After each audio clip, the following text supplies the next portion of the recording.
کاش زال استادگی دادن که یک کتمان خانه یک واکس نشین کنم کو باکس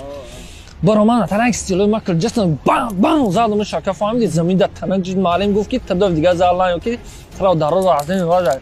ما سال بگه عبد سه بار ماشین کم که اودامو می اومدن میرفتن خو میکردن می اومدن مالی هم ماش کردن که گفتم چون که بله که ای ضعیف ریم ابو کسب شنی روی کرد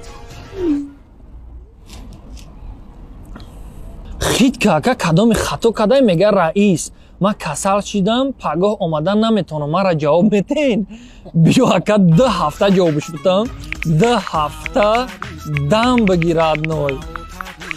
خید که اینا رویش کن بیا بی که چکه افضل براماده سن فهمیده که قد سفر قفورن هم خیلی نگاه میکنم 60 نفر قفامون اومده سن خیف که سفر گفتم سفر جان تو میگرزی بگرز نکی من نمیگرزم گفتم ها یکا سمکه را خوی کردم پریچتکای بکسی ها یکا پریچتکای بکسی را داختم دادستم گفتم شبی 60 نفر لب نخره که فهمیدی باورم کنی یکا 60 در زیاد زاگی نیستم ولی نه میبینن میگه که او گرمه خانه که فهمیدی که پرابلم همه کنه میگوی غیری بود او یکم پرابلم دیگه نداره او پاسپورت گم شده ای؟ مکافات پولی؟ زور کو بیا برزنگ زنم علیو سلام علیکم و علیکم سلام اکا نشد همه اعلان زنگ زده سیم یافتیم پاسپورت ها نه نیافتیم شکر نیافتهش چی به زنگ زده سربار اوخی اکا گفتم یکی بعد ایمو نبینین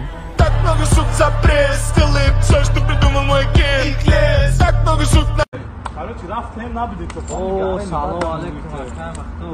اوه صفا چوکدی ات آدمی پست بدای نه که تی یک موسر بدای ده حیو خود باور کردن که ات بزا برای دادر ایمان عقیب شاید چی نگو دروش گبزا گفتن آخی دادر در روش رنگ عقیبای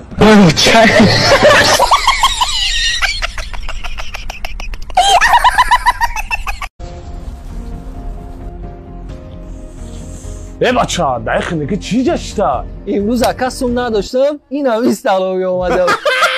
ایسا یاد دارم جانی جان تا دمی سلامی اشتگی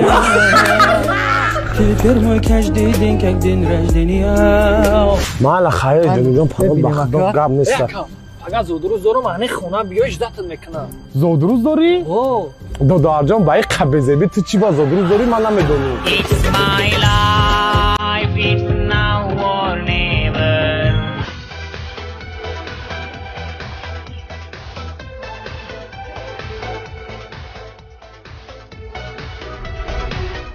چشفا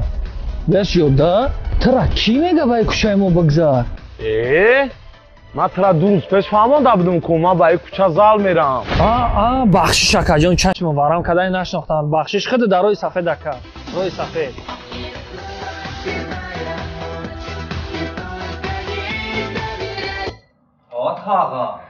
سفرک جا باش کمت دم